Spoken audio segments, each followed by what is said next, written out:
Bumalik ako sa panahon ng high school ng aking asawa. Sa pagkakataong ito, gumawa ako ng isang ganap na naiibang desisyon. Nagpasya akong maging isang tagamasid lamang, sasaksi sa kanyang magandang buhay, kahit wala akong direktang bahagi sa kagandahang iyon. Tatanggapin ko ito ng buong puso. Isang malinaw at magandang kampana ang tumunog, lumaganap sa bawat sulok. Pansamantalang bumalik sa dating katahimikan ang maikling ingay sa campus. Ganito talaga ang high school, panandalian lamang ang oras ng pahinga. Dahan-dahang tumahimik ang koridor ng gusali. Sa hangin ay may damdaming handang sumabak sa kaalaman. Ang mga yabag ng mga estudyanteng nagmamadali. O ang mahinang pag-uusap, sa sandaling ito ay marahang pinakalma ng isang di nakikitang puwersa, nag-ipon at umagos patungo sa silid-aralan. Nakaupo ako sa huling sulok, matamang nakatingin sa babaeng papasok sa pinto. Ang pangalan niya ay Luyu. Maganda ang pangalan, hindi ba? Napagtanto ko na naman na hindi ko sinasadyang napangiti na parang baliw. Agad kong sinampal ang kaliwang pisngi. May suot siyang magaan na salamin, sa likod ng lente ay mga matang medyo pagod. Medyo may pasa sa ilalim ng mata, siguradong nag-aral hanggang hating gabi kagabi. Hindi siya kapansin-pansin sa karamihang nakauniporme. Ngunit ang babaeng ito na tila nalulunod sa karamihan ay ang kilalang babaeng iskolar ng taon na 3 taong sunod-sunod na nangunguna sa agham. Siya ang magiging asawa ko sa hinaharap. Hindi, ngayong bumalik na ako.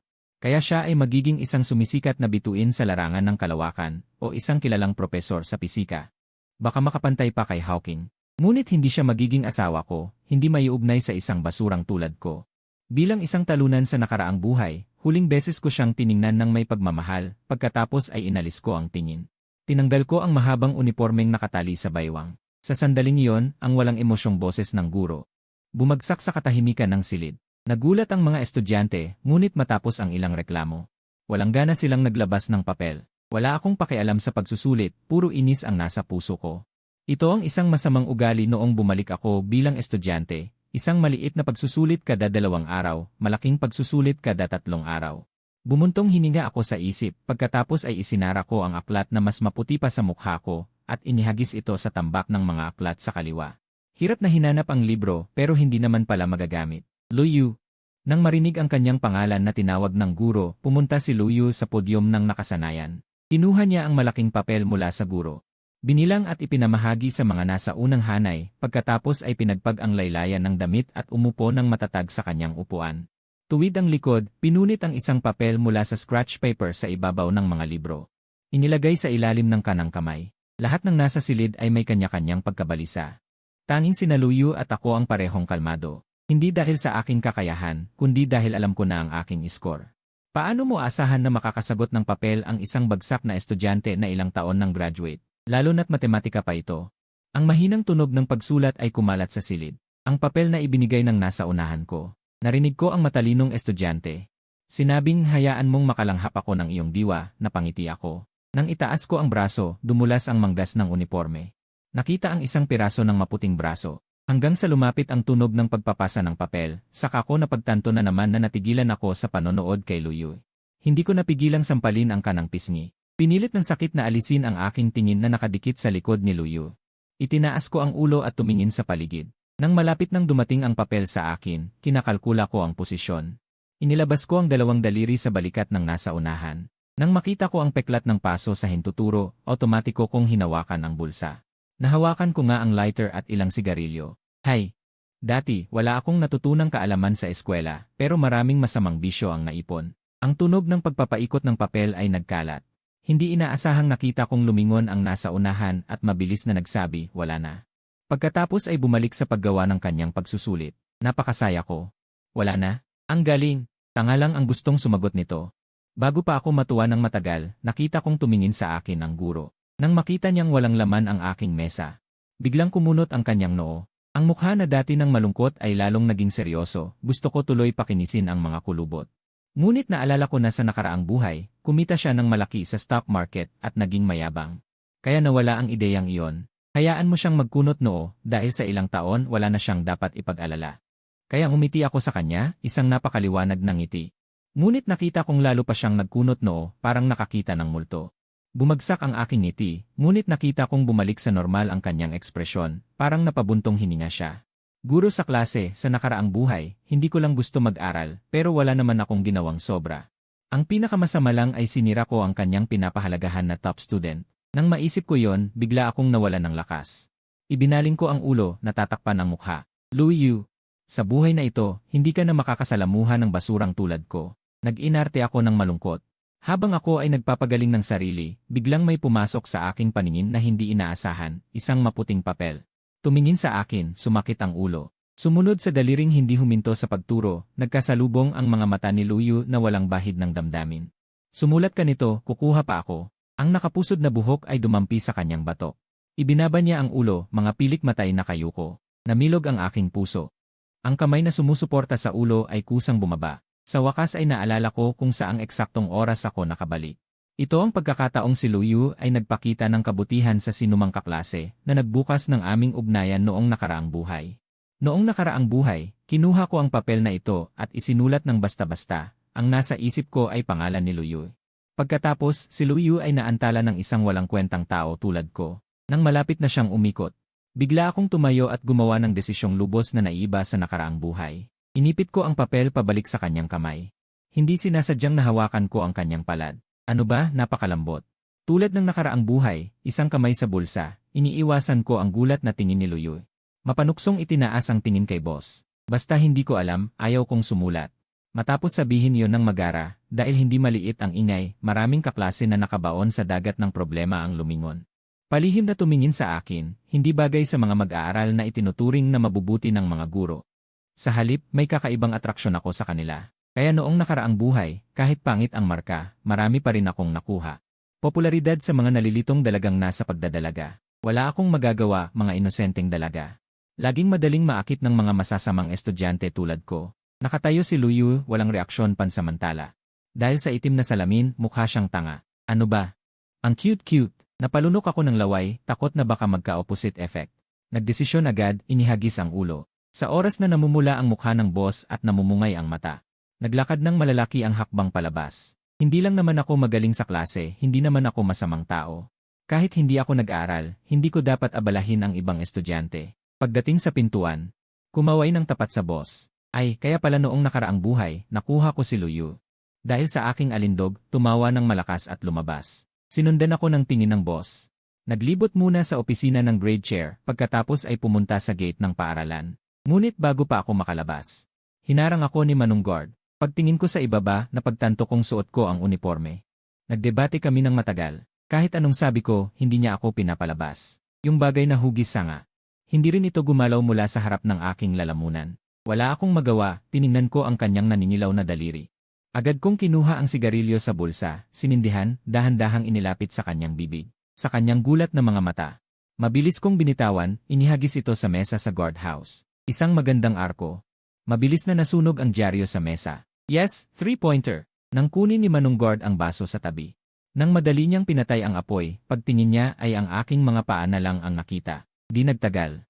Lumingon ako, tiningnan ang gusali ng paaralan na nakatayo sa gitna ng maraming matataas na gusali. Inilagay ang kamay sa noo na parang sumusukat. Nagrespeto sa aking kabataan.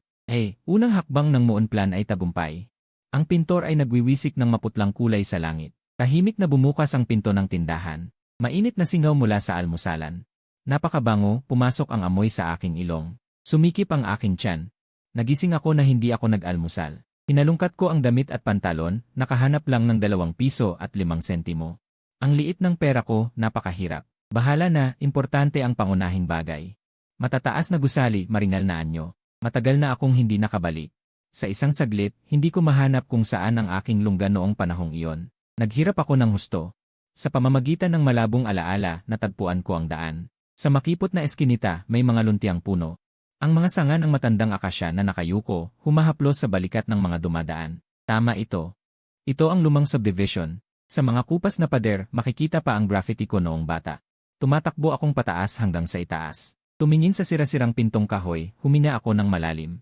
Sipa ko ito ng isang beses. Kasabay ng putok, nakaramdam ako ng pamamanhid at sakit sa paa. Liray, aray, ang sakit, mamatay na yata ako. Mukhang, parang walang paa, nanginginig ng 2 segundo. Sa kabila ng pagugoy. Ang kandado ng pinto ay matibay pa rin. Kumunot ang noo. Ano ba? Paano ko hindi alam dati na ang sirang pinto na ito ay ganito kalakas? Buti na lang ang ingay. Nagising ang lasenggo sa loob. Naririnig ko ang kaluskos sa loob. Nadilaan ko ang aking ngipin. Binuksan ng matandang lalaki ang pinto at nakita ako. Sa kanyang lasing na mukha. Halatang-halata ang pagkagulat. Pinagmasdan niya ang langit sa labas. Anong balik mo rito? Naiinis na sabi niya, saka sumandok ng bote ng alak sa kanang kamay at uminom. Tiningnan ko ang magulong loob ng bahay. Inabot ko ito at tinulak, dumiretso sa kwarto ko. Magulo rin doon. Pero kumpara sa labas, parang maayos pa. Itinaas ko ang kutson at inabot sa ilalim. Tama nga, walang laman. Sa nakaraang buhay, pera ito. Noong mga panahong ito, kinuha na niya para ipambili ng alak. Umiti ako ng may pagtawa sa sarili. Binitawan ko. Bumalik ang manipis na kutson ng may kalampag, nagkalat ang alikabok sa ilalim. Ikaw, nagtago ka ng pera sa bahay. Akala mo hindi ko alam. Humiga ang matanda sa sopa, itinulak ang mga damit na nakaharang. Masayang inaalog ang bote ng alak, namumula ang mukha. Nakakasuka sa akin. Dahan-dahang kumuyom ang aking hintuturo hanggang sa masakit na sa palad. Noon ko lang napansing nakatayo na ako sa harap niya. Layas ka rito. Hindi natapos ang sasabihin ng matanda. Hinawakan ko ng mahigpit ang kanyang baba. Napakalakas ng pagkakahawak, napabuka ang kanyang bibig, gulat na gulat. Bago siya makapagmura, agad kong inagaw ang bote ng alak sa kanyang kamay. Magaspang at diretsyo ang dalaw. Dahil sa matinding pag-alog, bumula ang likido sa bote. Habang sumandal ang bote, bumuhos ang kulay amber na likido. Walang awang pinasok sa kanyang bibig. Nanlaki ang mga mata ng matanda. May mahinang halinghing mula sa kanyang lalamunan. Sinubukan niyang lumaban. Pero walang lakas. Simula pa lang, mas malakas na ako sa kanya. Nasaan ang pera? Yung pera mo pang alkohol. Matigas na tanong ko. Binitawan ko siya, nagkanda pa sa sahig. Hayop ka, ganito mo trato ang tatay mo. Galit na bumangon ang matanda, itinaas ang palad para sampalin ako. Dahil sa alak, nanghina ang mga paa. Natumba siya, nadapa. Ang dumi ng alak sa kanyang kamay at ang masangsang na amoy. Lalong nasuka ang tiyan ko. Tamad akong makipagtalo sa isang walang silang matandang lasinggo. Lumapit ako. Hinawakan ko ang kanyang buhok, itinapat ang natitira pang alak sa kanya. Tumulo ang alak sa gilid ng kanyang bibig. Dumaloy sa kanyang baba, tumulo sa damit, nag-iwan ng mansa. Hanggang sa oras na ito. Saka lang napagtanto ng matanda ang laki ng pagkakaiba ng lakas. Ang kagustuhang mabuhay ay namayani sa karahasan ng alak. Nag-iwan ng dugo ang kalmot ang kanyang mga kuko sa braso ko. Sa pamamagitan ng mapupulang mata ng matanda, nakita ko ang aking sarili na parehong kalmado at baliw. Ibinaba ko ang aking ulo, pinilit siyang tumingin sa akin. Walang emosyon sa aking mga mata. Tinanong kita, nasaan ang pera? Tiningnan ako ng matanda na parang estranghero. Nang dagdagan ko ang lakas ng aking kamay, saka siya nagising. Mabilis na inabot sa loob ng damit. Binitawan ko ang kanyang buhok, hinawi ang damit. Sa wakas, nakakita ako ng ilang pulang pera. Kakaunti lang. Tiningnan ko ang mga bote ng alak na nakakalat sa sahig. Biglang may pamilyar na pakiramdam ng kawalan ng lakas. Yung damdamin noong 18 taong gulang ako sa puso. Dahil kinalaunan, sanay na ako. Kahit noong ikinasal kami ni Luyu. Gusto ng matandang ito na dumalo ng walang hiya, tinanggihan ko. Hindi alam ng iba. Pero alam ko ang kanyang tunay na intensyon. Gusto lang ng matandang ito na mangolekta ng pera mula sa handaan. Tumayo ako at tiningnan siya. Hinahawakan ng buhok, umuubo ang matanda. Hindi na ako nagtagal, inagaw ko ang pinto at lumabas. Hayaan siyang magmura sa likod ko. Pagkatakbo ko, nakita ko ang pamilyar na tanawin sa kalsada. Unti-unting tumahimik ang puso ko, lalo na nang makita ang anino ng buwan sa langit na bahagya pang nakikita. Tumitig ako sa langit ng matagal. Hindi ko inaasahan, nang lumingon ako, may itim na anino na sumunggab sa akin. Aray, Manong Guard, bakit kayo nandito? Hindi sumagot ang guard. Mahigpit lang akong niyakap. Biglang may masamang kutob ako. Tumingin ako sa tabi. Tama nga, nakita ko ang galit na mukha ng boss. May kasama siya, mukhang pamilyar. Hanggang sa dinala nila ako sa opisina ng paaralan, saka ko naalala kung sino yon. Ang aking grade coordinator. Matagal na rin kaming hindi nagkita. Renny Kiang, ikaw. Ikaw talaga. Galit na galit ang grade coordinator. Tinuro ako, hindi makapagsalita. Mahigit 10 taon na mula nang marinig ko ang pangalang iyon. Medyo nalito ako.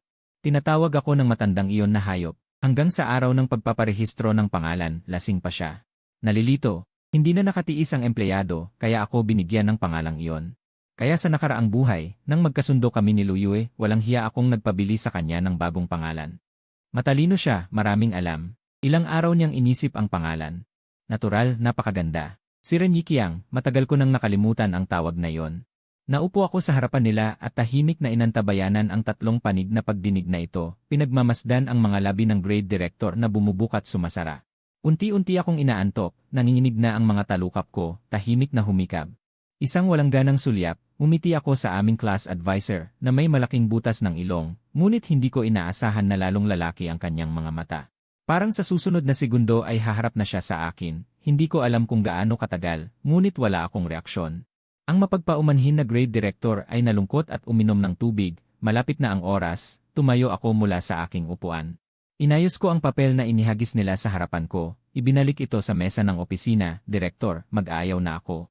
Nang sabihin ko yon, kumunot ang noo ng grade director. Tiningnan ako ng may kakaibang ngiti. Ang kanyang tasa na may nakasulat na Advanced Individual ay bumagsak ng malakas, nanigas siya. Biglang naging matinis ang boses, tumango ako at sumagot.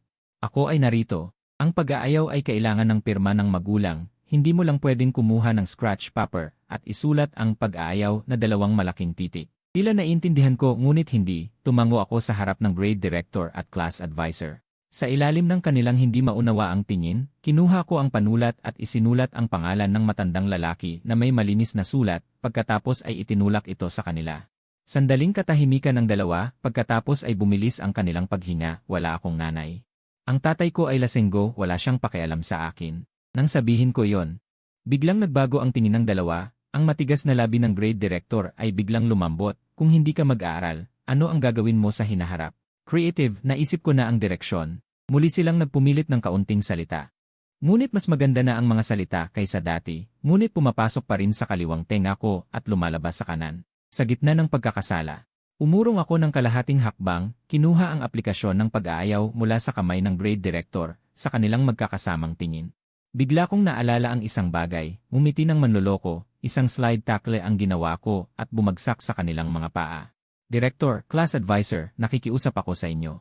Pahiram ako ng pera, nakikiusap ako. Sabi nila ng mga dekalidad na individual. Hindi pa nila nakakita ng taong kasing walang hiya ko. Sa aking matalas na dila, sa wakas ay nakakuha ako ng maliit na tumpok ng pulang pera at masayang.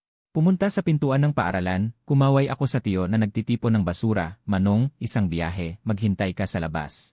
Pagkatapos, sa mapagmatsyag na tingin ng guard, maluwag akong naglakad pabalik sa silid-aralan. Ang biglaang pagsusulit ay tapos na. Ang lahat ay nagrereklamo tungkol sa mga tanong, nang makita nila akong pumasok, sandaling tumahimik. Bianqiang, saan ka nagpunta? May mabuting loob na nagtanong. Nagkibit balikat ako, hindi pa sumasagot, pumunta sa aking upuan. Renqiang, anong ginagawa mo? Biglang nagsalita ang nasa harapan ko.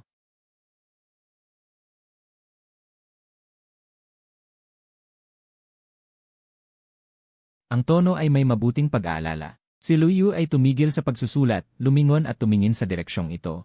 Sa ilalim ng kanyang kamay ay isang bagong set ng papel. Lagi siyang ganito.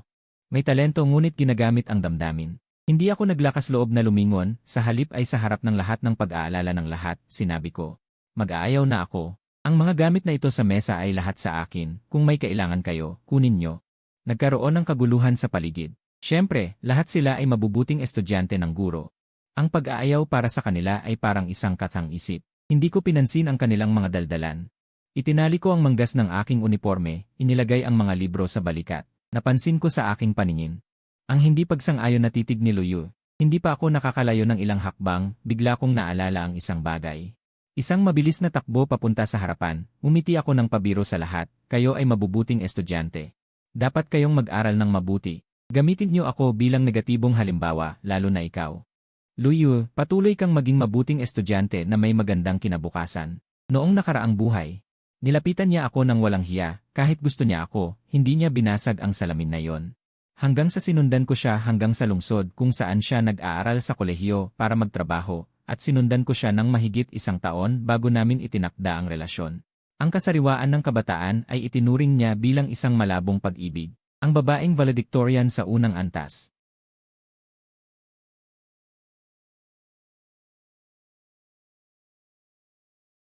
At ang huling estudyante na si ay madaling pag-usapan ng mga kabataan na walang alam. Pagkatapos sabihin yon, lumingon ako at nakita ko ang class advisor. Na masakit na tumingin sa akin. Wala akong magagawa, ang mga taong may ganitong responsibilidad. Ganito talaga sila, kahit ako na huling estudyante, mag-ayaw. Nakaramdam din siya ng lungkot. Nag-isip ako nang nasa pintuan na ako. Sa tainga ng class advisor, mabilis kong sinabi, maaari mo akong gamitin bilang negatibong halimbawa anumang oras. Hindi kita idedemanda para sa paglabag sa karapatan. Sa pagkakataong iyon, inangat ng class advisor ang kanyang noo, handa na siyang kumuha ng trianggulo. Para sa akin na tamaan sa puwitan, pero may pag-asa na akong tumakas na.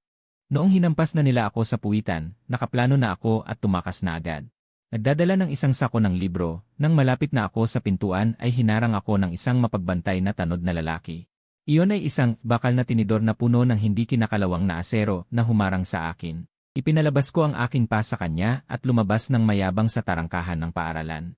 Ibinalot ko ang mga librong nasa uniforme at ipinagbili sa isang tatay na nagbibili ng basura. Anak, hindi ka na nag-aaral. Bago umalis, binibilang ko ang 28 piso at 8 sentimo na aking natanggap. Nagtanong ang tanod ng may pag-aalala, kaya't kumaway na lamang ako at sinabi ng hindi lumilingon. Hindi na ako mag-aaral. Hindi ako para dito. Pagkatapos ay tuluyan na akong tumigil at humiwalay sa paaralang ito. Talagang nagpaalam na ako. Sa pagkakataong ito, direktang pinutol ko ang masamang relasyon naming dalawa ni Luyu. Batay sa takbo ng kanyang buhay, malaki ang posibilidad na hindi na kami magkikita muli. Mabuti iyon. Hinawakan ko ang malaking halaga sa aking baywang, umikot pa ng malayo sa lungsod na ito, at sa wakas ay natagpuan ko ang pinagmulan ng aking negosyo.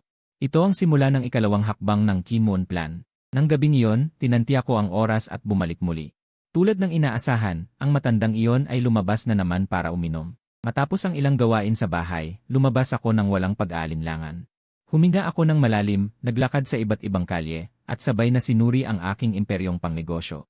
Kung saan ko ito dapat itatag, ganito ako naglibot-libot hanggang sa dumating ang gabi. Ngumunguya ng siopaw, ganito ko lang tinapos ang hapunan. Sino ba naman ako? Isang maliit at mahirap na tao. Matapos suriin ang isa pang lugar, bigla akong huminto sa isang kanto at mabilis na nagtago sa likod ng pader. Hanggang sa makita ko si Luyu na mabilis na umuwi ng may dalang bag, saka ako lumabas. Tiningnan ko ang bukas niyang bag.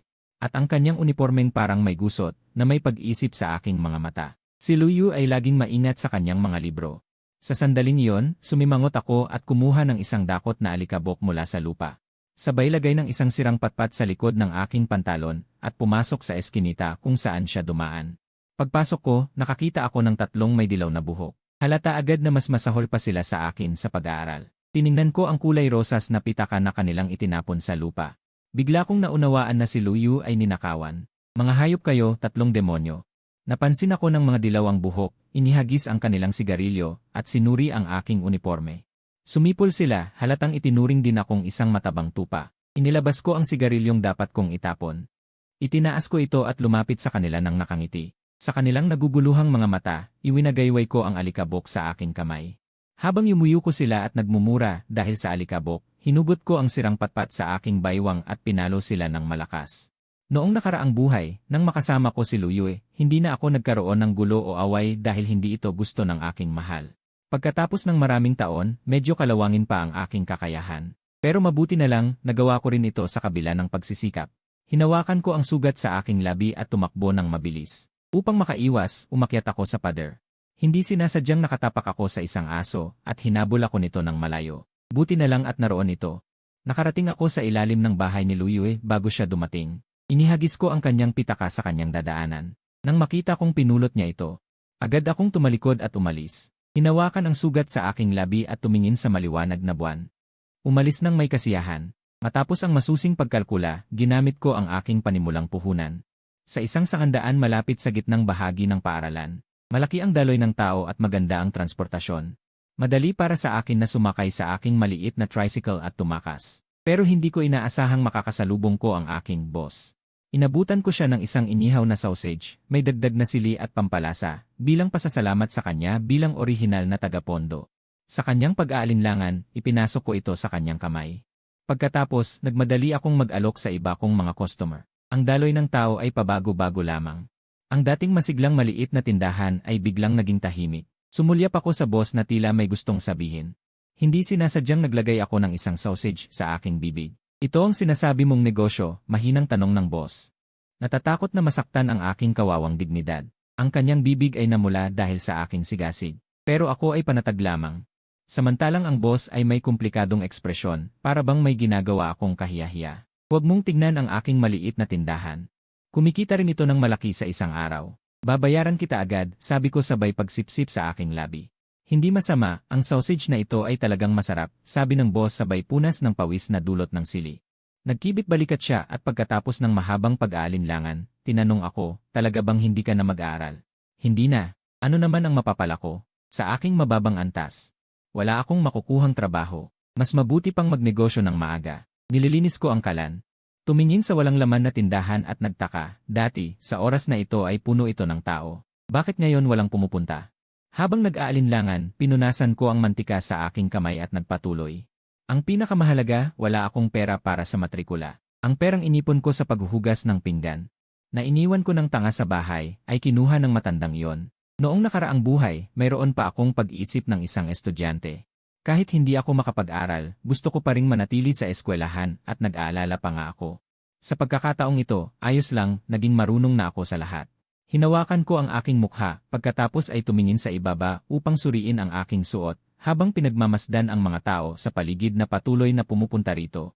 Ang mga estudyanteng sumisilip ay lalong naguguluhan kung bakit hindi sila lumalapit. Habang nag-iisip ako, hindi sinasadyang napatingin ako sa tabi, nakita ko ang amo na nakaismid at walang ekspresyon, at bigla kong naunawaan kung ano ang problema.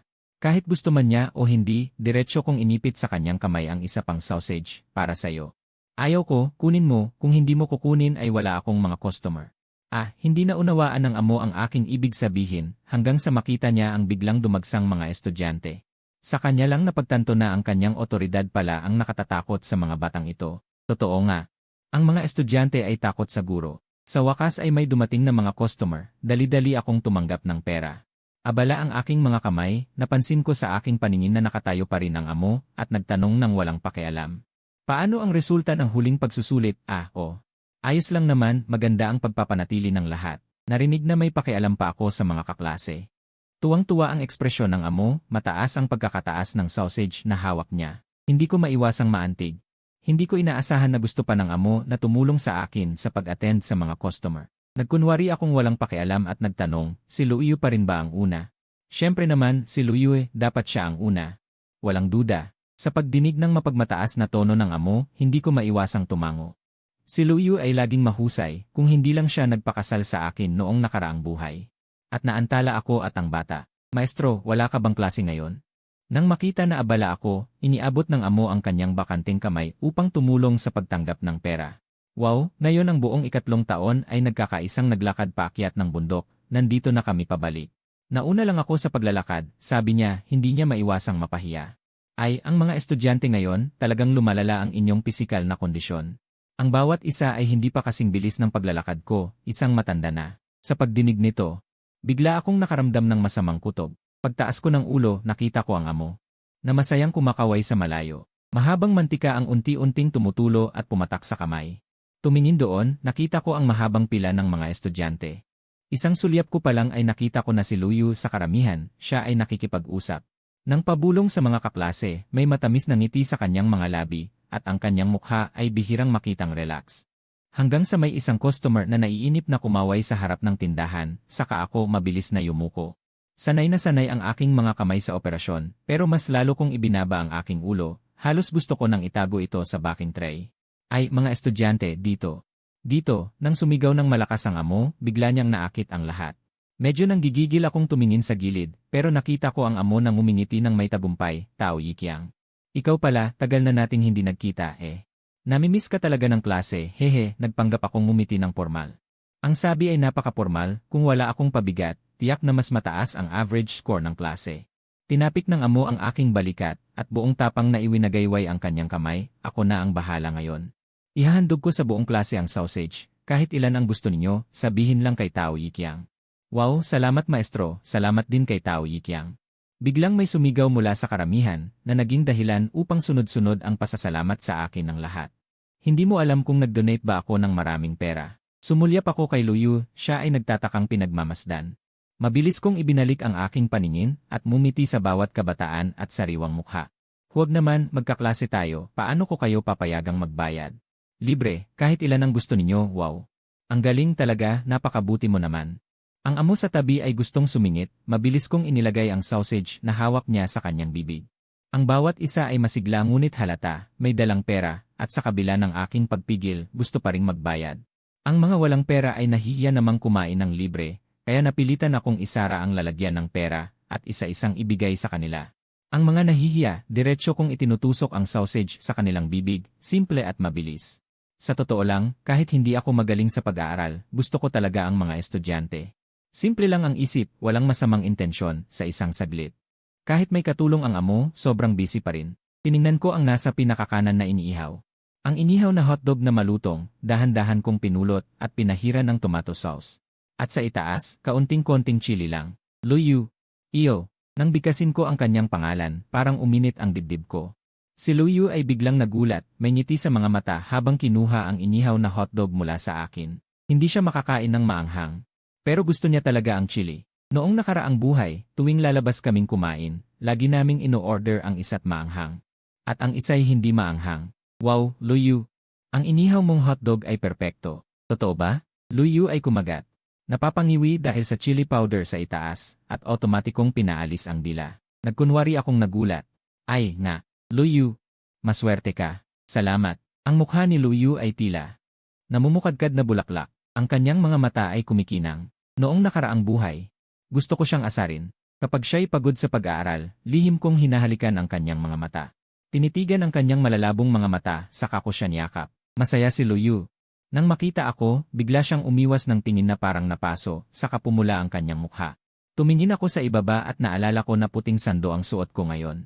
May bahid ng dibdib at ang pawis sa tiyan ay naging sanhi upang dumikit ang damit sa balat. Hindi ba ito kompetisyon sa negosyo? Kung hindi dahil sa suot ko, hindi rin naman mas mahusay ang bentahan ko kaysa sa iba. Ngunit hanggang sa tumingin ang guro sa oras. At umalis kasama ang grupo, saka ako naglakas loob na itaas ang aking ulo at sakalin ang anino ni Luyu. Ang kanyang mahabang buhok ay nakatali ng mataas, puno ng kumpiyansa. Hindi mo makikita sa kanya ang anyo ng postpartum depression. Noong nakaraang buhay, dahil sa problema sa edukasyon, hindi ako makahanap ng magandang trabaho, kaya nagtayo ako ng negosyo sa palengke sa lungsod kung saan nag-aaral si Luyu. Ang kwento ng isang babaeng valedictorian at isang lalaking huling estudyante ay maganda lang pakinggan. Ngunit walang nag-isip na ito'y magtatagal, kahit ako ay laging nag-aalala, dahil si Luyu ay talagang magaling. Pagkatapos ng klase, lagi siyang tumutulong sa aking tindahan. Kapag nakasalubong ang mga kaklase, malaya niyang hinahawakan ang aking braso. At may kumpiyansa niyang ipinakilala ako bilang kanyang kasintahan. Kahit hindi nila sinasabi, nararamdaman ko. Ang iniisip ng mga taong iyon, isang bulaklak na inilagay sa dumi. Bagaman para kay Luyu, wala itong problema. Ngunit ayaw kong siya'y maghirap. Maraming trabaho sa isang araw, kuripot at tipid.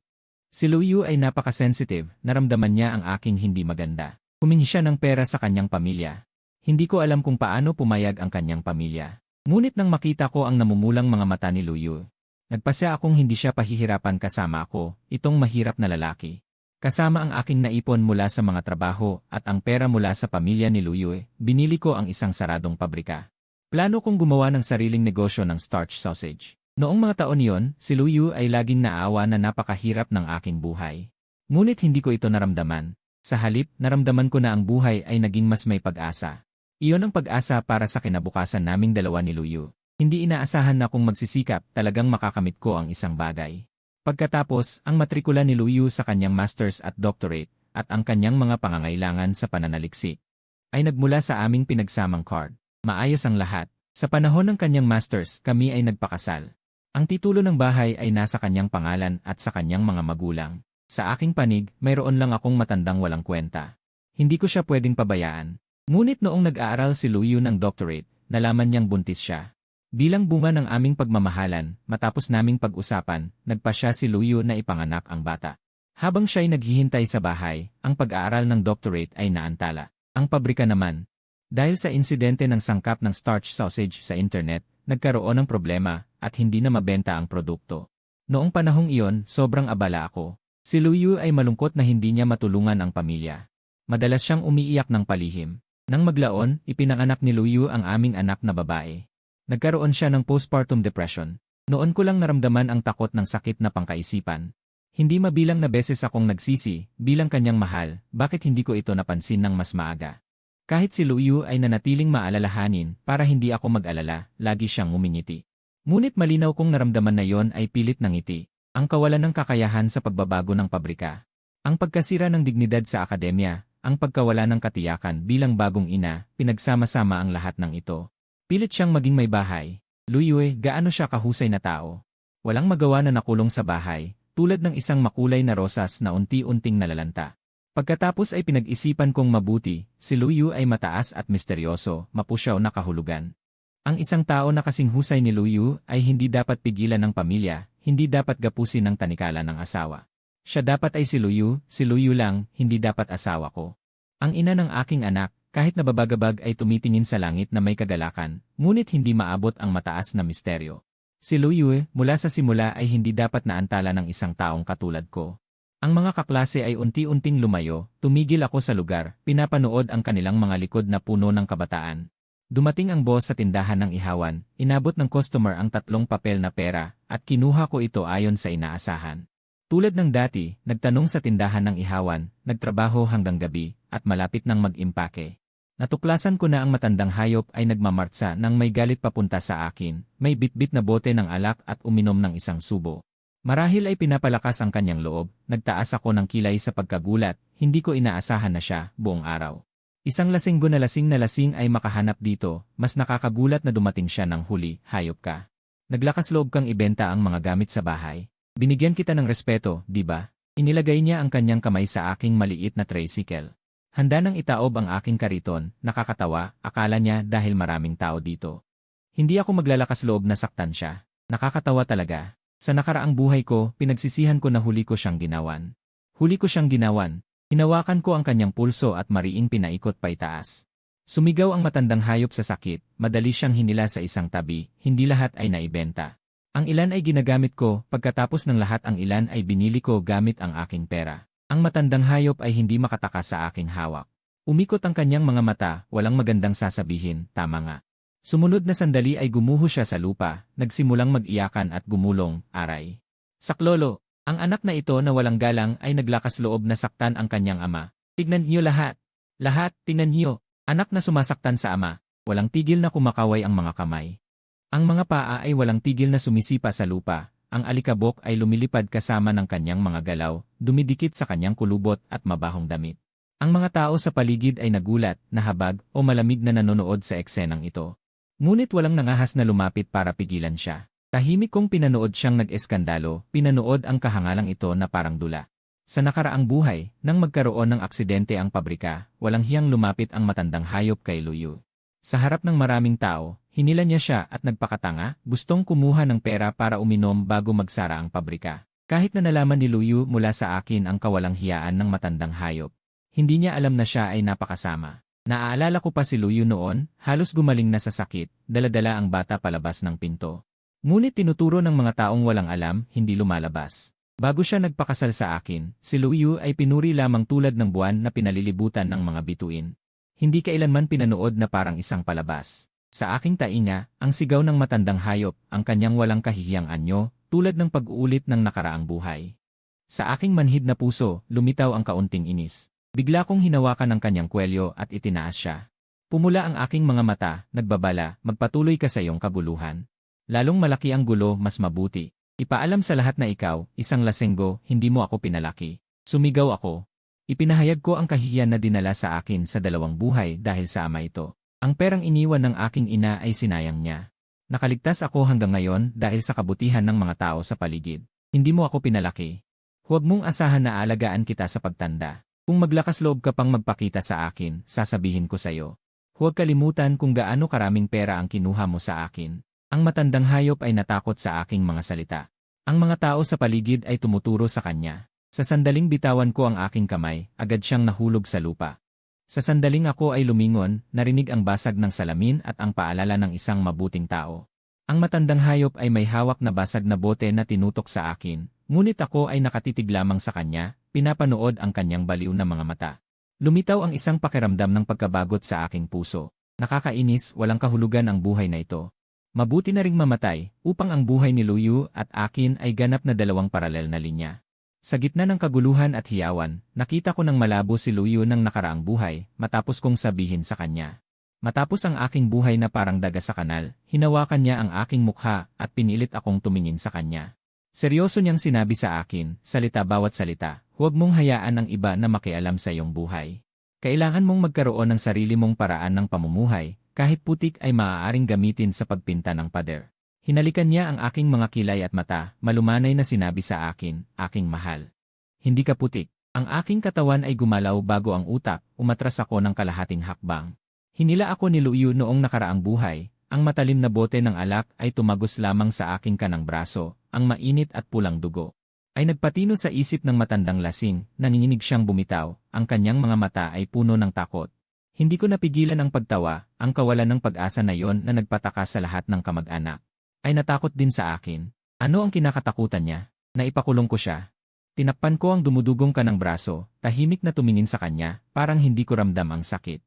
Binuka ang maputlang labi, at binigyan siya ng huling babala, sasabihin ko sa huling pagkakataon. Huwag ka nang magpakita sa akin, kung hindi, kasama ang pananakit na ito. Siguradong ikukulong kita sa natitirang bahagi ng iyong buhay. Lumunok ang matanda, ang amoy ng alak sa sahig ay pumigil sa kanyang isip.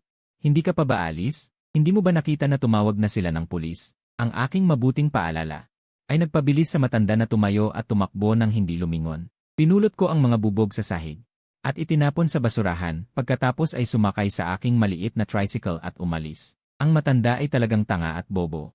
Sinungaling ako sa kanya, ang mga tao sa paligid ay hindi ka mag-anak o kapitbahay.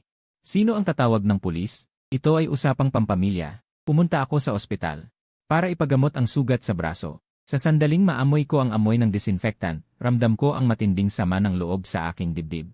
Noong nakaraang buhay, si Luyu ay nagka-postpartum depression. Tumanggi siyang aminin na siya ay may sakit sa pag-isip, kaya madalas akong pumunta sa ospital.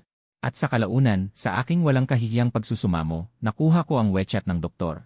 Sinabi niya sa akin, kahit na may aktibong pag-aalaga mula sa pamilya, ang mga babaeng nanganak ay madaling magkasakit pagkatapos ng panganganak. Ang proseso ng panganganak ay nagdudulot ng pinsala at pagod sa katawan ng ina, at pagkatapos ay kailangan pa niyang alagaan ang bagong silang. Ito ay maaaring magdulot ng kahinaan sa pisikal at mental na kalagayan ng ina, kahit na ang pamilya ay nagbibigay ng ilang pag-aalaga at suporta, maaaring hindi pa rin ito sapat upang tugunan ang emosyonal at psikolohikal na pangangailangan ng ina. Kung ang ina ay walang sapat na suportang panlipunan at emosyonal, maaari siyang makaramdam ng pag-iisa at kawalan ng pag-asa. Tuwing naiisip ko ito, hindi ko mapigilang sampalin ang aking sarili, ganito ka ba maging asawa? Buwisit! Ngunit si Luyu mismo ay may sakit, madalas niya akong aliwin. At intindihin ang aking pagod na pagod sa dalawang direksyon. Ang aking asawa, ang aking minamahal. Putang ina, napakabuti niya talaga. Nagmamadali akong umalis ng ospital. Sa wakas ay nakabalik ako sa bagong bahay na aking itinayo sa ilalim ng tulay, ngunit nang makita ko ang tae ng aso sa loob ng maliit na tolda. Hindi ko napigilan ang paglabas at pagsigaw sa hangin, naku, madalas kong sabihin na ito ay bahay ng aso. Pero hindi ko inakala na may aso talagang tumatay dito. Nagmumura akong naglinis ng kumot at humiga sa kama. Sa pamamagitan ng simpleng bintana na ginawa ko sa tolda, tumingin ako sa buwan, pabanalin mo ang aking minamahal sa ligtas na pamumuhay sa buhay na ito.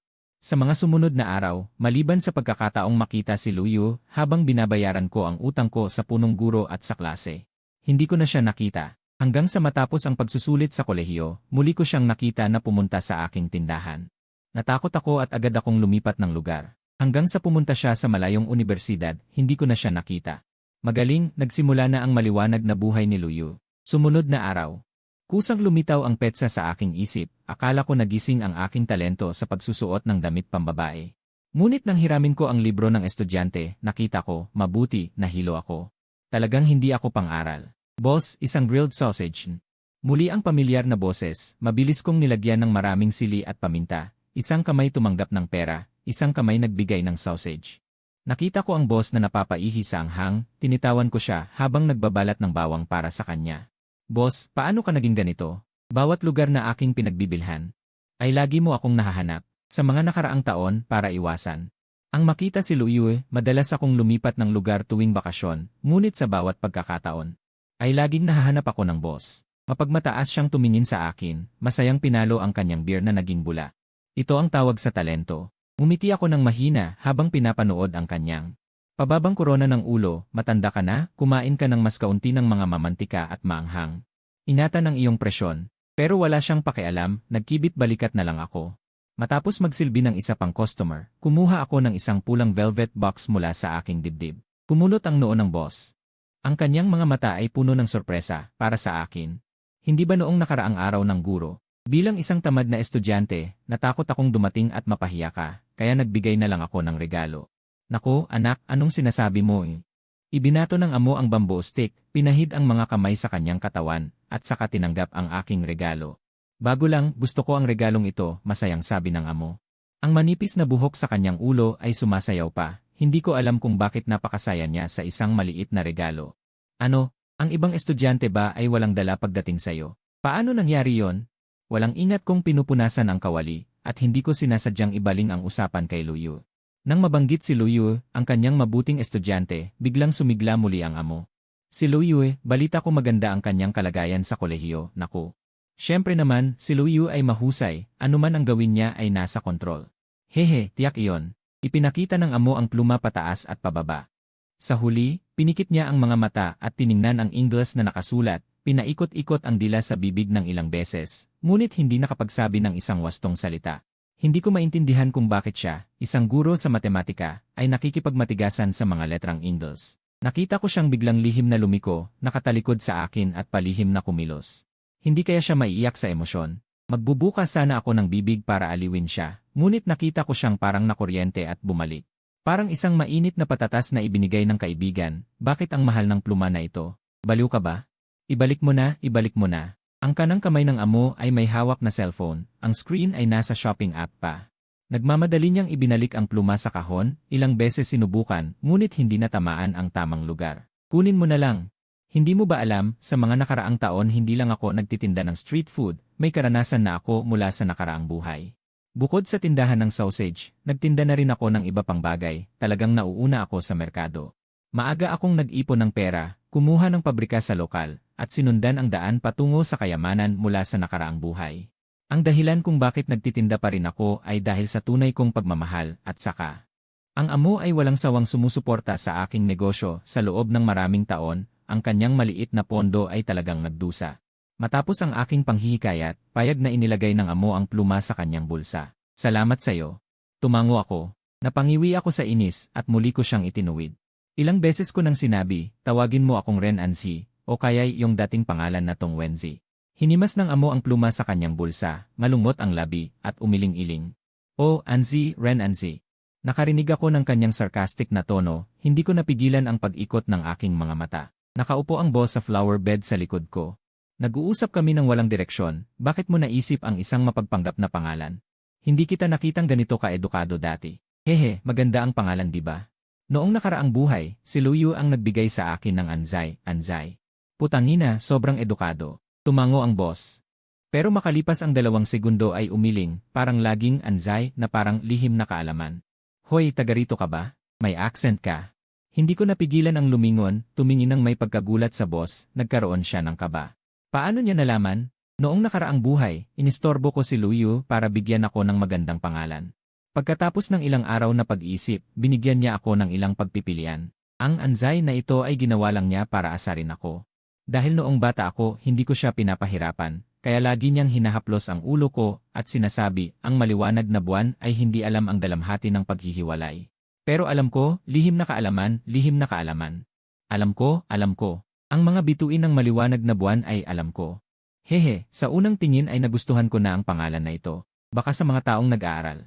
May ganitong pagkakaintindihan. Tumingin ako sa langit, agad na nagdesisyong mag-impeke.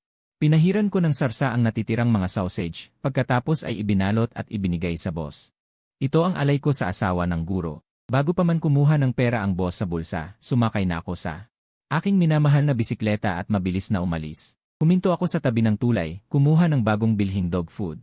Matagal na akong lumipat mula sa ilalim ng tulay. Mayroon lang akong mga lumang kumot at bedsheet na hindi ko na kailangan. Kaya nagtayo na lang ako ng dog house doon. Handa akong sumigaw para tipunin ang mga aso. Bago pa man makalapit sa dog house, nakita ko na nakatayo doon ang taong lagi kong iniisip, ang una kong dating kasintahan. Bakit narito si Luyu? Mabilis akong sumilong sa likod ng puno. Si Luyu, tulad noong nakaraang buhay, tinanggal ang kanyang salamin, pinaayos ang kanyang buhok. Nagniningning ang buong pagkatao. Si Luyu ay nalulungkot din. Magiging maayos ang tiyuhin. Noon ko lang napansin na may babae pang nakatayo sa tabi ni Luyu. Kasabay niyang yumuyuko para alagaan ang aso. Ay, kilala mo ba ito? Iyon ang matalik niyang kaibigan. Tanda kong manunulat siya ng nobela, hindi ko siya nakita. Yumuko si Luyu, ang bahagyang lungkot ay hindi sinasadyang pumuno sa kanyang mga mata. Nakunot ang kanyang noo, parang nadudurog ang puso ko. Tinapik ko ang aking ulo at pinag-isipan ng mabuti ang panahong ito noong nakaraang buhay. Ang aking pinagpipitagang biyenan ay nagkaroon ng aksidente. Sumabay ako sa kanya pauwi. Wala akong magawa kaya lahat ng pera sa telepono at card ko ay ipinadala ko kay Luyu. Nang tanungin ko siya, sinabi niyang nabalian ng binti ang kanyang ama. Ang mga magulang ni Luyu ay ordinaryong manggagawa. Nagtatrabaho sila sa pabrika, araw-araw umaakyat baba ang kanyang ama, kaya nangyari ang aksidenteng ito. Nakunot ang aking noo, mahigpit na hinawakan ang puno. Yumiling si Luyu. Hinaplos ang ulo ng aso, bumuntong hininga, at umalis kasama ang kanyang kaibigan. Ang mga balikat ay bahagyang nakalaylay. Matapos ang ilang minuto, nang tuluyan na silang malayo, saka ako nagpakita. Nakita ang mga matandang kakilala, agad lumapit ang mga aso. Walang isip akong nagbuhos ng dog food sa mangkok. Hinaplos ang ulo ng aso, parang may natitira pang init mula sa palad ni Luyu. Ang natitirang init ng kanyang palad. Noong nakaraang buhay, ang aking pinagpipitagang biyenan. Kahit nabalian ng binti at mahal ang pagpapagamot, ayaw niyang gamitin ang perang ibinigay ko kay Luyu. Ginamit niya ang pera ko para siyang nagpakababa sa harap ko. Ang aking mahal ay napakabuti, ang kanyang mga magulang ay napakabuti rin. Sa huli, niloko ko si Luyu. Palihim akong tumawag sa biyenan, sinabing magbabayad ako ng utang, iyong utang na hiniram ni Luyu. At gumawa ako ng peking resibo na may interes. Pagkatapos ng aking mga pangako, pilit na tumango ang biyenan at binalaan ako. Huwag kong saktan ang kanyang anak, kung hindi ay babaliin din niya ang binti ko. Ang aking biyenan at biyenang babae ay mga tapat na tao, kahit ibenta ang ari-arian, ayaw humingi ng tulong sa kamag-anak o kaibigan. Naisip ko ito, sumakit ang ulo ko. Ang aking mahal na biyenan. Gusto ko talaga siya. Pumalakpak ako, tumawag sa pabrika. Matapos magbilin, sumakay agad sa aking kotse, pumunta sa supermarket. Pumili ng ilang mamahalin ngunit hindi kapansin-pansing regalo, dumiretso sa bahay ng guro. At saka isang pamilyar na yakap, may daladalang mga bag sa magkabilang kamay, mahigpit na niyakap ang ulo ng guro at ng kanyang asawa. Hindi nakalimot na bumati sa kanyang mga anak. Wala akong ibang magandang katangian. Makapal lang ang mukha ko, kung hindi, noong nakaraang buhay, hindi ako mapapansin ni Luyu. Pagkasabi ko ng aking kahilingan, umisi ang guro, na wala ang tensyon sa kanyang mukha. Tiningnan ako ng walang imik, isinantabi ang kamay, iyan lang pala, sabihin mo na lang. Natakot ako, akala ko hihingi ka ng suhol. Ayos, tapos na ito, ang aking mahal na biyenan. Ang iyong manugang, hindi ang manugang mo noong nakaraang buhay, ay darating para iligtas ka. Dinala ko ang mga regalo at pagkain mula sa pabrika, mga sariwang gawang sausage, iniwan sa bahay ng guro. Bago umalis, tiningnan ang apo ng guro, mabait na sinabi. Bata, mag-aral kang mabuti, kung hindi, magiging katulad kita. Hindi pa natatapos ang sinasabi, sinipa ako ng guro palabas, at walang awa na isinara ang pinto. Tinitigan ko ang karakter na ifyu sa pinto, muling pinuri ang kabaitan ng guro. Hindi man lang niya ginamit ang libreng halimbawa ng kabiguan. Sinabi ko nang hindi ako hihingi ng pambayad sa klase. Sus, naku. Ngunit sa parte ni Luyu, medyo nag-aalala ako. Siya ay matapang. Gusto niyang suluhin ang lahat. Siguradong mahirap ang mga araw na ito. Gamit ang utak kong hindi nakapag-college. Mabuti kong pinag-isipan, at pumalakpak sa hita, nagsimulang mag-abang sa labas ng bahay ng kanyang kaibigan na nag-leave of absence. Noong nakaraang buhay alam ko nang mahilig sa bahay ang kaibigan niya, pero bakit ganito kasobra? Isang buong araw, sa wakas nakita kong bumaba siya. Agad kong isinara ang zipper ng jacket, itinago ang kalahati ng mukha. Yumuko, nagkunwaring tumitingin sa telepono. Wow, may libreng lobo sa amusement park. At libreng Ferris wheel. Wow, minsan lang ito sa isang buhay. Nang makita ang walang emosyon na mukha ng kaibigan, agad akong sumilong sa hagdanan, hinubad ang jacket, at binaliktad para isuot muli. Buti na lang matalino ako, nagsuot ng jacket na pwedeng baliktarin. Tumakbo ako papunta sa kaibigan. Nagkunwaring dumadaan. Diyos ko, may libreng lobo sa amusement park. At may libreng Ferris wheel, wow, minsan lang sa buhay to. Bigla niyang hinagis ang jacket, at nagkunwaring dumaan sa tabi ng kanyang best friend, oh my gosh. Sa amusement park may libreng lobo at libreng Ferris wheel, minsan lang sa buhay. Habang nag-aalala ako kung maghuhubad na lang ako at tatakbong muli. Sa wakas narinig ko siyang tumawag kay Luyu, pumunta tayo sa amusement park. Libre raw ang Ferris wheel ngayon, parang hindi pumayag si Luyu, kaya bigla siyang nagmamakaawa sa pambabae na boses. Pakiusap samahan mo naman ako Nakiusap na ba ako? Nakita ko siyang umiti ng tuwa, yes. Nagtagumpay ako, bago pa ako matuwa, bumahing ako dahil sa hangin. Buwisit, sinong nasa likod ang nagsasalita ng masama sa akin, 2 beses akong suminga. Isinuot ko muli ang jacket, ayon sa ugali ni Luyu, mga 35 minuto siya nagme-makeup. Kaya marami akong oras, dahan-dahan akong pumunta sa amusement park, halos maupo pa lang sa aking maliit na tricycle. Pero hindi inaasahan na nakita ko ang kanyang best friend na nagpalit ng damit at lumabas, o envy gosh, nanlaki ang mata ko. Nakita ko siyang sumakay ng shared bike at umalis ng nauna, o hindi. Maling desisyon, gaano kaya kasakit si Luyoy, kaya hindi na siya nag-ayos bago lumabas. Nasaktan ang puso ko, isinuot ko ang manggas at agad na pinaandar ang aking minamahal na sasakyan. Nang makita ko ang kanyang best friend na huminto sa ilalim ng bahay ni Luyoy, saka lang ako nakahinga ng maluwag pero hindi pa rin tumigil. Hindi niya nabigo ang aking sasakyan na ginamit ko sa negosyo. Nauna ako ng mga 10 minuto, nakatayo ako sa gitna ng amusement park na nakasuot ng costume. Agad kong nakita si Luyoy, pumayat siya kumpara dati, ang buhok ay simpleng tinupi. May bahagyang pasa sa ilalim ng kanyang mata, sumugod ako agad, ang sunflower baloon na mahigpit kong hawak sa kaliwang kamay. Ibinigay ko kay Luyoy, hindi ko nakalimutang bigyan ang kanyang best friend ng isa, tuwang-tuwa si Luyoy. Nagliwanag ang kanyang mga mata, hindi sinasadyang umangat ang kanyang labi, parang nawala na ang kanyang kalungkutan. Salamat, sabi niya nang kunin ang baloon, dumaan siya sa tabi ko. Ang kanyang best friend ay tuwang-tuwang kinakalog ang kanyang braso, tingnan mo, yun. Sabi ko sa'yo may libreng baloon, di ba? Tara, libre rin ang Ferris wheel. Nagkunwari akong namimigay ng baloon, sumusunod sa malapit, habang naririnig ko ang kanyang best friend na patuloy siyang inaaliw. Yue, huwag kang malungkot, di ba may pera na para sa hospital bills ng tatay mo?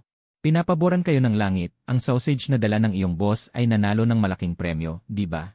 Pero, parang hindi totoo, natatakot ako sa ano. Nasa kamay na ang pera, totoo ang pera, bahagyang ngumiti si Luyo. Itinali ang sunflower baloon sa kanyang pulso, totoo rin yan. Ang langit, talagang pinapaboran ako, matapos silang magsalita. Naubos na rin ang aking mga baloon, tuluyang kumalma ang aking puso, talagang mahusay ang boss. Hehe, naiisip ko ang ganitong tusong paraan, henyo talaga ako.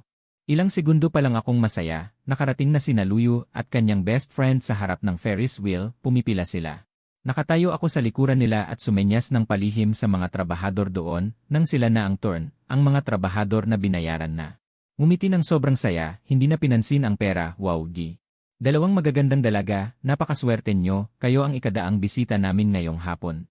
Libre ang Ferris wheel, sabi ng trabahador, at ibinigay ang 2 bulaklak sa kamay ni Luyo. Sumisikat ang araw sa manipis na ulap, nagbibigay ng magkahalong liwanag at anino, binabalot ang lupa ng ginintuang manipis na belo. Ibinaba niya ang kanyang ulo at marahang inamoy ang bulaklak sa kanyang kamay, napakagaan ng kilos, natatakot na masira ang hindi inaasahang regalong ito. Pumikit ng bahagya si Luyo, may ngiting hindi maipaliwanag na kapayapaan at kasiyahan sa kanyang mukha noong nakaraang buhay. Araw-araw kapag nagtitinda ako ay bumibili ako ng bulaklak para ipasok sa tenga ni Luyo. Kaya kilala ako ng may-ari ng tindahan, noong ikinasal kami ay binigyan niya ako ng 20% discount sa mga bulaklak. Hehe, ako mismo pumili ng bulaklak, tiyak magugustuhan yon ni Luyo. Hehe, sumakay si Luyo sa Ferris wheel na nakahawak sa braso ng kanyang best friend, nakangiti ang kanyang mga mata habang nakayuko. Nag-scan ako sa palaruan, nang maramdaman kong tumingin siya sa akin, agad kong itinaas ang 2 kamay sa itaas ng aking ulo. Gumawa ako ng malaking puso, nakita ko si Luyo na humampa sa braso ng kanyang best friend, sinenyasan siyang tumingin. Dahan-dahang umandar ang Ferris wheel, itinaas ko ang aking ulo, tahimik siyang pinanood na umikot ng paulit-ulit. Noong nakaraang buhay, doon kami nagkasunduan ni Luyo sa Ferris wheel, Ferris wheel, Ferris wheel. Pakiusap, dalhin mo ang kalungkutan ng aking minamahal, dahan-dahang huminto ang Ferris wheel, sabay na bumaba sina Luyo at kanyang best friend na magkahawak. Ang mga hibla ng buhok sa aking noo ay marahang sumasayaw sa hangin, kasabay ng bango ng mga bulaklak. Nang dumaan siya sa aking tabi, narinig ko ang kanyang matalik na kaibigan na nagsabing, Luyo, ang swerte mo naman. Sa tingin ko rin, marami pang ibang laro ang nasubukan ni Luyo. Nanatili ako sa malapit, pinapanood silang naglalaro at nagpapakuha ng litrato. Dahan-dahang lumubog ang araw. Ang dilaw na liwanag ay unti-unting naging malambot, ang dulo ay may bahid ng mapusyaw na kahel at violet na sinag ng takip silim. Nailawan nito ang laylayan ng damit ni Luyo, patuloy na nagbabago ang kulay. Buti na lang, laging may ngiti sa mukha ni Luyo. Habang nakatingin sa akin, hindi tumigil ang ngiti sa kanyang mga labi. Nang mapagod sila at naghanda ng umalis, saka ko kinuha ang Polaroid camera at itinaas ang karatula sa aking dibdib na nagsasabing libreng litrato, walang bayad. Ikaw pala, nandito ka pa, nakangiting sabi ni Luyo habang nakatingin sa akin. Itinuro niya ang gulong na parang Ferris wheel, at ginaya ang ginawa ko noon, gumawa ng puso sa pamamagitan ng kamay. Tama. Narito ako lagi, tumango ako, at itinaas ang Polaroid upang kunan sila ng litrato. Itinaas ni Luyo ang bulaklak sa tabi ng kanyang mukha. Sumilip ang sikat ng araw sa mga puwang ng talulot, bumagsak sa kanyang mukha. Nagbigay ito ng malambot na liwanag, lalo pang nagpaamo at nagpapaganda sa kanyang anyo. Habang nakatingin kay Luyu sa kamera, nanginginig ang aking dibdib, pinindot ko ang shutter. Mabilis na lumitaw ang larawan. Ang Luyu sa larawan ay talagang napakaganda pa rin. Paglaki niya, nakakapagod pa rin. Noong nakaraang buhay, nang magkasakit si Luyu, bigla siyang nag-focus sa isang problema, pinag-isipan ang mga detalye. Kapag kumalma na siya, tinatakpan niya ang kanyang mukha at umiiyak habang humihingi ng tawad sa akin. Noong mga panahong iyon, sinira niya ang lahat ng salamin sa bahay dahil hindi niya matanggap ang sarili niyang refleksyon. Nagbago ang kanyang katawan. Pangit ang kanyang mukha, araw-araw siyang puno ng hindi maipaliwanag na galit. Salamat. Ngumiti si Luyu sa akin, kinuha ang litrato mula sa aking kamay. Sumiksik siya sa kanyang matalik na kaibigan at nagbulungan. Lumingon ako, pinagmasdan ang kanyang tuwid na likod at bumuntong hininga ng malalim. Pagkatapos, naglakad patungo sa pahingahan ng mga empleyado sa amusement park. Nang mahubad ko ang costume ng mascot, agad akong bumagsak sa sahig. Pumiglas ang aking ilong, pakiramdam ko'y nagkasipon ako. Medyo nahihilo ang aking ulo. Tila narinig ko si Luyu na tumatawag sa akin. Dahan-dahan akong nagmulat ng mga mata. Nang makita ko si Luyu na sumisilip sa pintuan, bigla akong tumayo mula sa sahig. Nagmamadali kong kinuha muli ang ulo ng mascot. At saka ko nakita si Luyu na masayang lumapit sa akin. Tao, ang tagal na nating hindi nagkita, sabi niya. Nang makita niya ang mascot costume sa aking kamay, lalo pang sumidhi ang saya sa kanyang mga mata. Ikaw pala ang nasa loob ng costume na ito, sabi niya. Kaya pala may pakiramdam akong pamilyar. Agad akong umiling at itinanggi. Bago pa ako makapagsalita, nakita ko ang manager ng lugar na sumilip mula sa bintana. Kapag tapos nang gamitin ang mascot costume, ibalik ito sa dati nitong pwesto. Nagtatrabaho ako rito, sabi ko habang nakatingin sa mata ni Luyu na puno ng ngiti. Wala akong mahanap na paliwanag sa isip ko. Tahimik lang akong tumango sa kanya at inayos ang costume. Pagkatapos, hindi ko pinansin ang pagnanais ni Luyu na makipag-usap pa sa akin. Mabilis akong umalis. Nang dumaan sa pintuan, hindi sinasadyang nabangga ko ang balikat ng kanyang matalik na kaibigan. Pasensya na, mabilis akong humingi ng tawad. Pagkatapos, sumandal ako ng kalahati. Nagmamadaling umalis doon. Hanggang sa malayo na ako, saka ko lang nagkaroon ng lakas ng loob na tumigil. Dahan-dahan akong lumuhod sa tabi ng pader, pinunasan ang mga luha na palihim na tumulo. Pagkatapos, pumiglas ang aking ilong. Bumahing ako at nagmadaling umuwi. Hindi ko alam kung gaano katagal ang bakasyon ni Luyu, ngunit sinikap kong iwasan siya hanggat maaari. Kaya sa mahabang panahon, hindi na ako nagtayo ng tindahan. Kinabahan ng klase advisor at ilang araw akong tinawagan, tinatanong kung namatay ba ako. Nakakainis, hindi ba niya ako kayang suportahan? Hanggang sa palihim akong pumunta sa ospital. Sa wakas, naabutan ko ang aking pinakamamahal na biyenan na lumabas ng ospital. Noong mga panahong iyon, hindi ko rin nakita si Luyu. Kaya nakahinga ako ng maluwag at nagpatuloy sa pagtitinda. Ang mga sumunod na araw ay tahimik. Mahirap ding makakuha ng impormasyon tungkol kay Luyu mula sa klase advisor. Wala akong magawa. Totoo ngang walang alam ang klase advisor. Ang aking trabaho ay naging maayos pa rin. Araw-araw akong nagtitinda sa tamang oras. Tinatapos ko ang tindahan sa tamang oras, pagkatapos ay pumupunta sa ilalim ng tulay para pakainin ang mga aso. Tuwing gabi, nakatingin ako sa buwan at nakatulala. Ang ganitong uri ng araw ay hindi naman mahirap tiisin. Ganyan ang lumipas ng mahigit 2 taon. Nagtapos si Luyu ng undergraduate. Siya. Si Luyu talagang mahusay. Lalo na sa buhay na ito, wala akong panghihimasok. Katulad ng nakaraang buhay, matagumpay siyang nakuha ng direktang rekomendasyon para sa graduate school sa aming universidad. Class advisor. Taglamig na at pumupunta ka pa rin dito. Talaga, iiyak ako sa tuwa. Pinagkuskus ko ang aking namumulang kamay dahil sa lamig. Inabot ko ang mainit na sausage na may dagdag na sili at paminta sa klase advisor, na nakabalot sa makapal na winter jacket na parang bola. Pinanood ko siyang nahihirapang tanggalin ang kanyang guwantes para iscan ang EAS code para sa bayad. Siyempre, ako ay itinuturing mong loyal mong customer. Wala kang hiya, wow. Class advisor. Kulang ka pa ba sa pera ngayon? Ang pera sa account mo ay tiyak na dumadami, sabi niya nang marinig ang aking papuri. Agad na itinaas ng klase advisor ang kanyang baba ng may pagmamalaki. Kinuha niya ang isang kagat ng sausage, at agad na pumawis ang kanyang mukha. Pagkatapos kumain ng kalahati, nakita niya na hindi pa rin ako nagsasalita. Hindi niya napigilan ang magbuntong hininga at siya ang unang nagsalita. Oy, ngayon hindi ka na nagtatanong tungkol kay Luyu. Agad akong nagmulat ng mga mata ng malaki. Tiningnan ko ang klase advisor na may ekspresyong, alam ko na. Maingat akong tumingin sa paligid, pagkatapos ay hinila siya palapit. Bumaba ang boses at nagtanong, paano mo nalaman? O, paano ko nalaman? Namawi ang labi ng guro at pinagsalitaan ako. Taon na, tuwing mag-uusap lagi mong binabanggit si Luyu, tanga lang ang hindi makakapansin.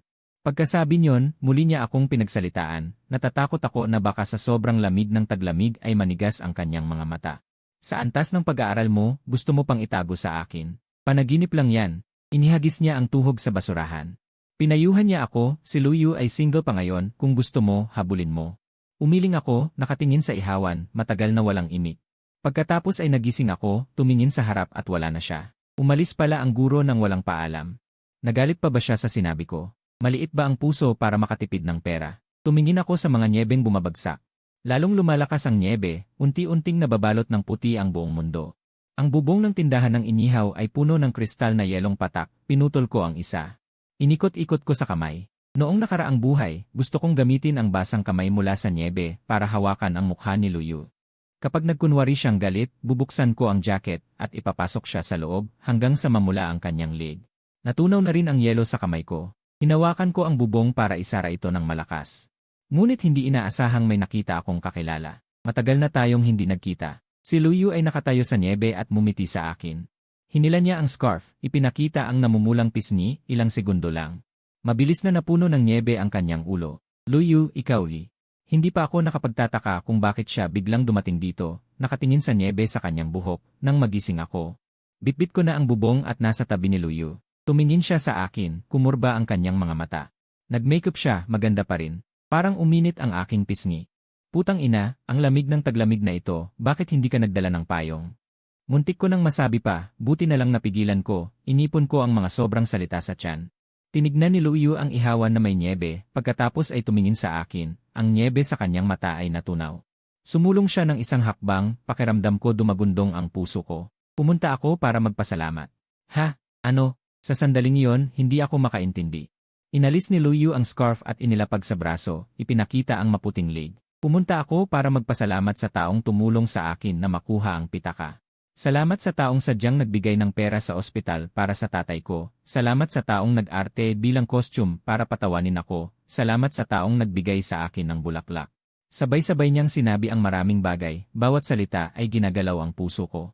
Hindi ko kayang titigan ang kanyang mga mata, inilipat ko agad ang tingin, tuyong tumingin sa harap. Inilingon ni Luyu ang ulo, hindi sinasadyang nakita ko ulit siya. Talaga? Nagkamali ka ng tao, Luyu. Hindi pa tapos ang sasabihin, biglang sumulpot ang kanyang best friend mula sa kung saan, may dalang dalawang payong. Parang si Sherlock Holmes, umiti ng nakatagilid at inilabas ang cellphone mula sa bulsa. Gusto mong panoorin ang sige ng eskinita.